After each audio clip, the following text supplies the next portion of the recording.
ആശ വന്നിട്ട് എൻ്റെ കൂടെ കുറച്ച് ജീവിച്ചു കഴിഞ്ഞപ്പോൾ തമാശയായിട്ട് ആശ പറയും, അയ്യോ ഞാൻ വിചാരിച്ചു പുറമേക്ക് കണ്ടപ്പോൾ ഞാൻ വിചാരിച്ചു കംപ്ലീറ്റ് കൂളായിട്ടുള്ള മോഡേൺ ആയിട്ടുള്ള ഒരു വ്യക്തിയാണ്, പക്ഷെ ആത്മീയതയുടെ അങ്ങേ അറ്റം ഇത് മുക്തി മോചനം എന്നൊക്കെ മാത്രം പറയുന്ന ഒരു വ്യക്തിയാണ്. അതായത് ആശ ഇങ്ങനെ തമാശയ്ക്ക് പറഞ്ഞാണ്. അതായത് എന്നെ സംബന്ധിച്ച് ഇവിടെ മനസ്സിന്റെ തലത്തിലാണ് ഞാൻ, പുറമേക്കുള്ളതല്ല. പുറമേക്കുള്ളത് ഗുരു നമ്മുടെ ആശ്രമ സ്വഭാവത്തിൽ ആദ്യകാലങ്ങളിൽ നമ്മളെ പഠിപ്പിച്ചു. ചിട്ടവട്ടങ്ങളും മറ്റു കാര്യങ്ങളും പുറമേക്ക് സൂക്ഷിക്കാനുള്ള കാര്യങ്ങൾ ഗുരു നമ്മളെ ട്രെയിൻ ചെയ്തു. കാര്യം അപ്പൊ എന്നെ സംബന്ധിച്ച് മനസ്സിന്റെ കാര്യത്തിനാണ് ഞാൻ ഇമ്പോർട്ടൻസ് കൊടുക്കുന്നത്. അപ്പൊ ഇവിടെ നമ്മളിപ്പോ എന്തെങ്കിലും വഴക്കോ എന്തെങ്കിലും കാര്യങ്ങളൊക്കെ ഉണ്ടാകുമ്പോൾ ഞാൻ പറയുന്നത്, മനസ്സിൽ ഒരു വളരെ സെൻസിറ്റീവായിട്ട് വളരെ ശ്രദ്ധയോടുകൂടി ഓരോ ചിന്തകളും ഇമോഷനും അല്ലെങ്കിൽ ഓരോ സംസാരത്തിലും എങ്ങനെ ശ്രദ്ധിക്കണം എന്നൊക്കെയാണ് ഇവരുടെ അടുത്ത് പഠിപ്പിക്കുന്നത്. അപ്പോൾ അവർ പറയും എന്ന് വെച്ചാൽ അതിൻ്റെ ഒരു കർമ്മദോഷം, നമ്മൾ ഇന്നത് ചെയ്താൽ ഇതൊരു ദോഷമാണ്, ഇങ്ങനെ ചെയ്തുകൂടാ, അല്ലെങ്കിൽ അങ്ങനെ ചെയ്തുകൂടാ, അങ്ങനെ പറഞ്ഞുകൂടാ, അല്ലെങ്കിൽ ആൾക്കാരെ ഇൻസൾട്ട് ചെയ്തുകൂടാ, ഇങ്ങനെയൊക്കെ പറഞ്ഞുകൊണ്ട് നമ്മളിങ്ങനെ പറയുമ്പോൾ അവർ പറയുന്നു ഇത് അങ്ങേ അറ്റത്ത് ആത്മീയത ഒരു ഇതുമില്ല, എന്നാൽ പുറമേക്ക് മറ്റ് ചെറിയ ചെറിയ കാര്യങ്ങളെല്ലാം ഫ്രീഡം ഉണ്ട്. അപ്പോൾ ഈ പുറമേക്കുള്ള കാര്യങ്ങൾ ഒരു തുടക്കം മാത്രമാണ്.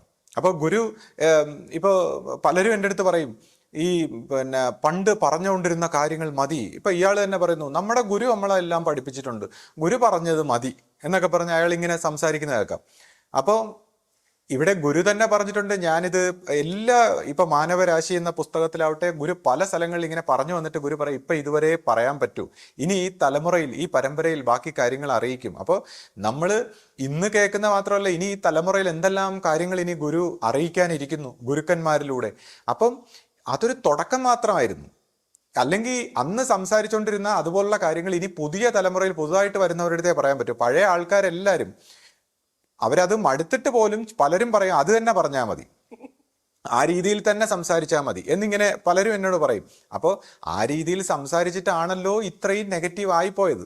കാര്യം ആ രീതിയിൽ സംസാരിച്ച് അന്നത്തെ കുറച്ച് സ്കോളേഴ്സ് ആയിട്ടുള്ള ആൾക്കാരൊക്കെ പറഞ്ഞത് കേട്ട് ആ കാര്യങ്ങൾ പഠിച്ചിട്ടാണല്ലോ ഇങ്ങനെ ഗുരുവിനെ തന്നെ സംശയിക്കുന്ന ഒരു രീതിയിലേക്ക് നമ്മൾ എത്തിച്ചത്. അപ്പം ആ രീതിക്ക് എന്തോ കുഴപ്പമുണ്ട്. ആ ഔട്ട്സൈഡിന്റെ ആ ഒരു തലത്തിൽ നിന്നാൽ പോരാ, ഇനി മനസ്സിന്റെ തലത്തിലുള്ള ഒരു പ്യൂരിഫിക്കേഷനും മനസ്സിനെ വിറ്റ്നസ് ചെയ്യാനും ഒബ്സർവ് ചെയ്യാനും മനസ്സിന്ന് മോചനം നേടാനും പഠിച്ചാൽ മാത്രമേ ഇനി അടുത്ത തലത്തിലേക്ക് പരിണമിക്കാൻ പറ്റൂ.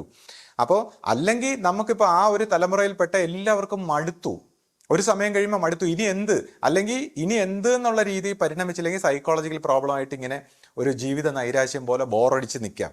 അപ്പോൾ അടുത്ത തലമുറയിൽ നമുക്കൊരു മനസ്സ് കിട്ടി, ആ മനസ്സ് വെച്ച് എല്ലാവരെയും അങ്ങ് വിലയിരുത്തി കളയാം, എല്ലാവരെയും അങ്ങ് പഠിപ്പിക്കാം, തിരുത്താം, അല്ലെങ്കിൽ ഞാൻ മനസ്സിലാക്കിയാണ് ശരി, അങ്ങനെയല്ല.